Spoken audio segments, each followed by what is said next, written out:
Padma Bhushan SL. Bhyrappa ಇನ್ನು ನೆನಪು ಮಾತ್ರ, ಅಕ್ಷರ ಮಾಂತ್ರಿಕ ಸಾಹಿತಿ ಇನ್ನು ನೆನಪು ಮಾತ್ರ ಅಂತಾನೆ ಹೇಳ್ಬೋದು.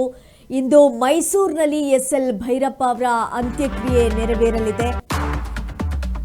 ಪದ್ಮಭೂಷಣ ಪುರಸ್ಕೃತರಾಗಿರುವಂತಹ ಎಸ್.ಎಲ್. ಭೈರಪ್ಪ ಇನ್ನು ನೆನಪು ಮಾತ್ರ, ಅಕ್ಷರ ಮಾಂತ್ರಿಕ ಸಾಹಿತಿ ಇನ್ನು ನೆನಪು ಮಾತ್ರ. ಇಂದು ಮೈಸೂರಿನಲ್ಲಿ ಎಸ್.ಎಲ್. ಭೈರಪ್ಪ ಅವರ ಅಂತ್ಯಕ್ರಿಯೆ ನೆರವೇರಲಿದೆ. ಬೆಳಗ್ಗೆ 11ಕ್ಕೆ ಮೈಸೂರಿನಲ್ಲೇ ಭೈರಪ್ಪರ ಒಂದು ಅಂತ್ಯಕ್ರಿಯೆ ನೆರವೇರಲಿರುವಂಥದ್ದು. ಚಾಮುಂಡಿ ಬೆಟ್ಟದ ತಪ್ಪಲಿನಲ್ಲಿ ನಡೆಯಲಿರುವಂತಹ ಅಂತ್ಯಕ್ರಿಯೆ. ಬ್ರಾಹ್ಮಣ ಸಂಪ್ರದಾಯದಂತೆ ಅಕ್ಷರ ಮಾಂತ್ರಿಕನ ಅಂತ್ಯಕ್ರಿಯೆ ನೆರವೇರಲಿದೆ. ಸಕಲ ಸರ್ಕಾರಿ ಗೌರವಗಳೊಂದಿಗೆ ಈ ಒಂದು ಅಂತ್ಯ ಸಂಸ್ಕಾರ ನಡೆಯಲಿಕ್ಕಿರುವಂಥದ್ದು. ಪದ್ಮಭೂಷಣ ಪುರಸ್ಕೃತರಾಗಿರುವಂತಹ ಎಸ್.ಎಲ್. ಭೈರಪ್ಪರವರ ಅಂತ್ಯಕ್ರಿಯೆ ಇಂದು ಚಾಮುಂಡಿ ಬೆಟ್ಟದ ತಪ್ಪಲಿನಲ್ಲಿ ನಡೆಯಲಿಕ್ಕಿದೆ. ಅಕ್ಷರ ಮಾಂತ್ರಿಕ ಸಾಹಿತಿ ಇನ್ನು ನೆನಪು ಮಾತ್ರ. ಇಂದು ಬೆಳಗ್ಗೆ 11ಕ್ಕೆ ಮೈಸೂರಿನಲ್ಲಿ ಭೈರಪ್ಪರ ಅಂತ್ಯಕ್ರಿಯೆ ನೆರವೇರಲಿಕ್ಕೆ ಇರುವಂಥದ್ದು. ಪದ್ಮಭೂಷಣ ಎಸ್.ಎಲ್. ಭೈರಪ್ಪನವರ ಸಾವಿಗೆ ಇಡೀ ಕನ್ನಡ ಸಾಹಿತ್ಯಕ್ಕೆ ಇದು ತುಂಬಲಾರದ ನಷ್ಟ ಅಂತಾನೆ ಹೇಳ್ಬೋದು. ಹಿರಿಯ ಸಾಹಿತಿ ಸರಸ್ವತಿ ಸಮ್ಮಾನ್ ಎಸ್.ಎಲ್. ಭೈರಪ್ಪ ವಿಧಿವಶರಾಗಿರುವಂತಹ ಹಿನ್ನೆಲೆ ಮೈಸೂರಿನಲ್ಲಿ ಇಂದು ಅಂತ್ಯಕ್ರಿಯೆ ನೆರವೇರಲಿಕ್ಕಿದೆ. ಇದಕ್ಕಾಗಿ ಇದೀಗ ಜಿಲ್ಲಾಡಳಿತ ಸಕಲ ಸಿದ್ಧತೆಯನ್ನ ಕೂಡ ಮಾಡಿಕೊಂಡಿದೆ. ಸಕಲ ಸರ್ಕಾರಿ ಗೌರವಗಳೊಂದಿಗೆ ಸರಸ್ವತಿ ಪುತ್ರನ ಅಂತ್ಯಕ್ರಿಯೆ ನೆರವೇರಲಿದೆ. ಪ್ಯಾನ್ ಇಂಡಿಯಾ ನಾವೆಲಿಸ್ಟ್ ಭೈರಪ್ಪ ಇಹಲೋಕವನ್ನ ತ್ಯಜಿಸಿದ್ದಾರೆ. ತಮ್ಮ ಬರವಣಿಗೆಯ ಮೂಲಕವೇ ಜನಮಾನಸದಲ್ಲಿ ಅಚ್ಚಳಿಯದೆ ಉಳಿದಿದ್ದಂಥ 94 ವರ್ಷದ ಸಾಹಿತಿ ಮೊನ್ನೆ ವಯೋಸಹಜ ಕಾಯಿಲೆಯಿಂದ ನಿಧನ ಹೊಂದಿದ್ರು. ಇವರ ಸಾವಿಗೆ ಇಡೀ ಕರುನಾಡೇ ಮರುಕಪಟ್ಟಿತು. ಇಂದು ಇವರ ಅಂತ್ಯಕ್ರಿಯೆ ಮೈಸೂರಿನಲ್ಲಿ ಸಕಲ ಸರ್ಕಾರಿ ಗೌರವಗಳೊಂದಿಗೆ ನಡೆಯಲಿಕ್ಕಿದೆ. ಚಾಮುಂಡಿ ಬೆಟ್ಟದ ತಪ್ಪಲಿನಲ್ಲಿ ಈ ಒಂದು ಅಂತ್ಯಕ್ರಿಯೆ ನೆರವೇರಲಿಕ್ಕಿರುವಂಥದ್ದು. ಬ್ರಾಹ್ಮಣ ಸಂಪ್ರದಾಯದಂತೆ ಅಕ್ಷರ ಮಾಂತ್ರಿಕನ ಅಂತ್ಯಕ್ರಿಯೆ ನೆರವೇರಲಿಕ್ಕಿದೆ. ಈಗಾಗಲೇ ಮೈಸೂರು ಜಿಲ್ಲಾಡಳಿತದಿಂದ ಸಕಲ ಸಿದ್ಧತೆಯನ್ನ ಕೂಡ ಮಾಡಿಕೊಳ್ಳಲಾಗಿದೆ. ಇಂದು 11 ಗಂಟೆ ಸುಮಾರಿಗೆ ಭೈರಪ್ಪರವರ ಒಂದು ಅಂತ್ಯಕ್ರಿಯೆ ನೆರವೇರಲಿಕ್ಕಿರುವಂಥದ್ದು.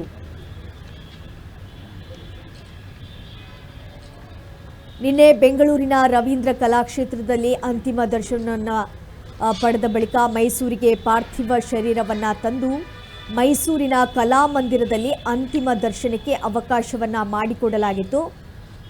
ನಂತರ ಮೃತದೇಹವನ್ನು JSS ಮೆಡಿಕಲ್ ಕಾಲೇಜಿನ ಶವಾಗಾರದಲ್ಲಿ ಇರಿಸಲಾಯಿತು. ಇಂದು ಬೆಳಗ್ಗೆ 8 ಗಂಟೆಗೆ ಆಸ್ಪತ್ರೆಯಿಂದ ನೇರವಾಗಿ ಮೈಸೂರಿನ ಕುವೆಂಪು ನಗರದ ನಿವಾಸಕ್ಕೆ ತೆಗೆದುಕೊಂಡು ಹೋಗಲಾಗುತ್ತೆ. ಮನೆಯ ಬಳಿ ಕೂಡ ಕೆಲ ಹೊತ್ತು ಅಂತಿಮ ದರ್ಶನಕ್ಕೆ ವ್ಯವಸ್ಥೆಯನ್ನ ಮಾಡಲಾಗಿದೆ. ಬೆಳಗ್ಗೆ 10:30ರವರೆಗೂ ಕೂಡ ಸಾರ್ವಜನಿಕರಿಗೆ ಒಂದು ದರ್ಶನ ಮಾಡೋದಕ್ಕೋಸ್ಕರ ಅವಕಾಶವನ್ನ ಮಾಡಲಾಗಿದೆ. ಬಳಿಕ ಕುಟುಂಬಸ್ಥರಿಂದ ಅಂತಿಮ ಪೂಜೆ ವಿಧಿವಿಧಾನ ನಡೆಯಲಿಕ್ಕಿದೆ.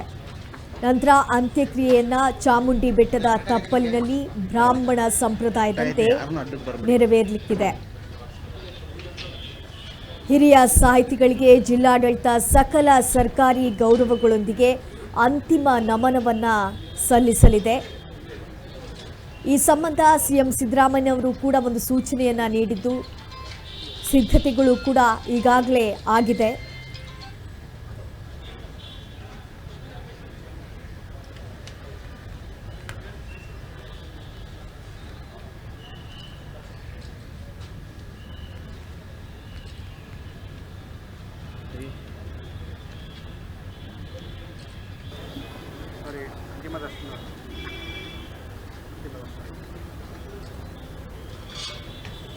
ಸರಸ್ವತಿ ಪುತ್ರ ಸರಸ್ವತಿ ಸನ್ಮಾನಕ್ಕೆ ಬಾಧ್ಯರಾಗಿರುವಂಥ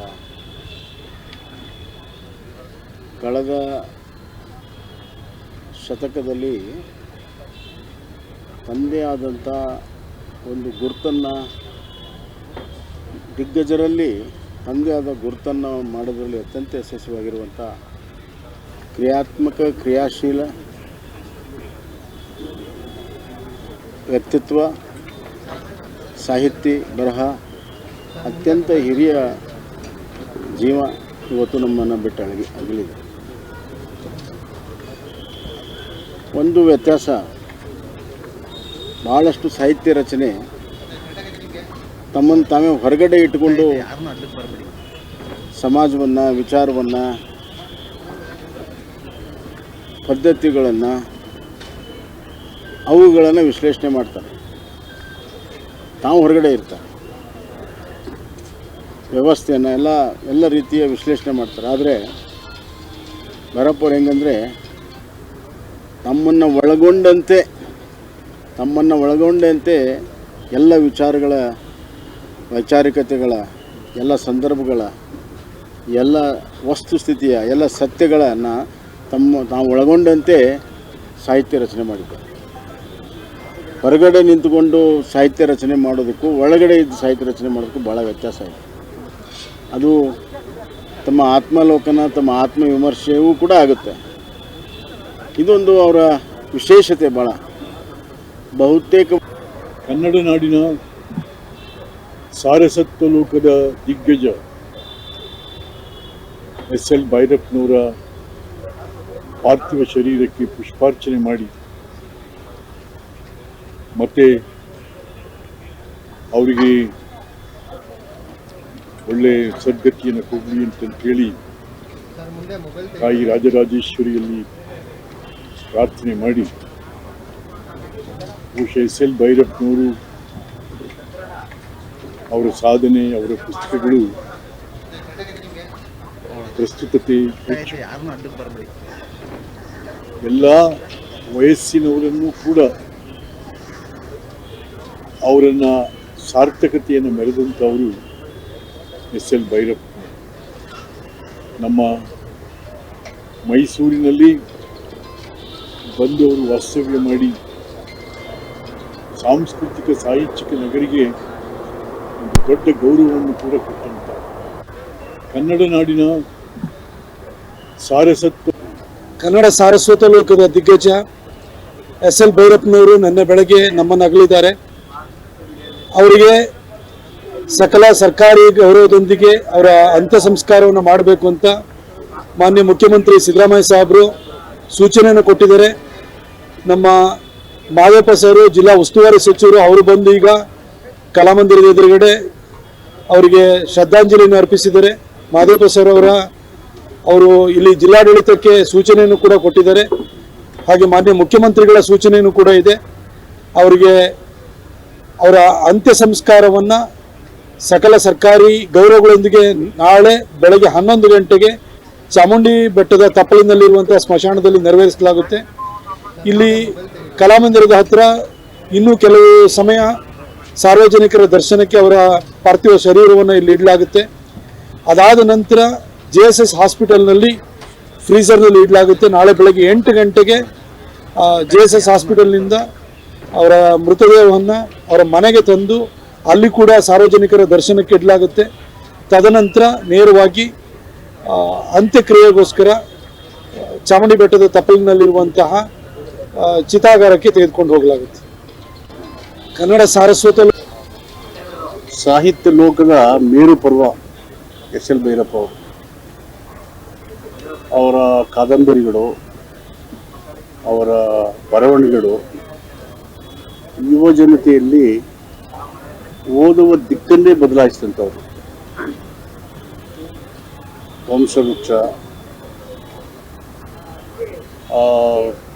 ಅವರ ಕಾದಂಬರಿ ಈ ಸಿನಿಮಾಗಿ ಇಡೀ ಸಮಾಜದ ಬೇರನ್ನೇ ಅಲುಗಾಡಿಸಿದಂಥವ್ರು. ಈಗ ಅವರು ಹೊತ್ತು ಹಲವಾರು ಕಾದಂಬರಿಗಳನ್ನು ಬರೆದು ಸಮಾಜದ ಬದುಕಿಗೆ ನೈಜ ಸಂಗತಿಗಳನ್ನು ಅವರು ಕೇವಲ ಒಂದು ಕಡೆ ಕೂತು ಬರೆದಂಥವ್ರಲ್ಲ, ಸ್ವತಃ ಜೀವನದ ಎಲ್ಲ ಮಜಲುಗಳನ್ನು ಅನುಭವಿಸಿ ನಿಜ ಜೀವನಕ್ಕೆ ಹತ್ತಿರವಾಗುತ್ತ ಅಕ್ಷರ ಮಾಂತ್ರಿಕ ಸಾಹಿತಿ SL ಭೈರಪ್ಪ ಅವರ ಅಂತ್ಯಕ್ರಿಯೆ ಇಂದು ಚಾಮುಂಡಿ ಬೆಟ್ಟದ ತಪ್ಪಲಿನಲ್ಲಿ ನಡೆಯಲಿಕ್ಕಿದೆ.